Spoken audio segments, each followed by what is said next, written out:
This is a winter storm warning from the National Weather Service.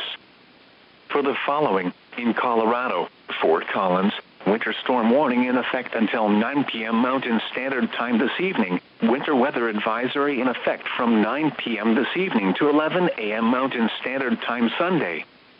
What? Moderate to heavy snow this afternoon and evening. Additional snow accumulations of 3 to 7 inches. Where? Fort Collins, Loveland and Burford and along the I-25 corridor to the Wyoming border.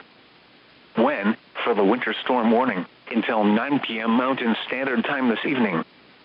For the winter weather advisory, from 9 p.m. this evening to 11 a.m. Mountain Standard Time Sunday.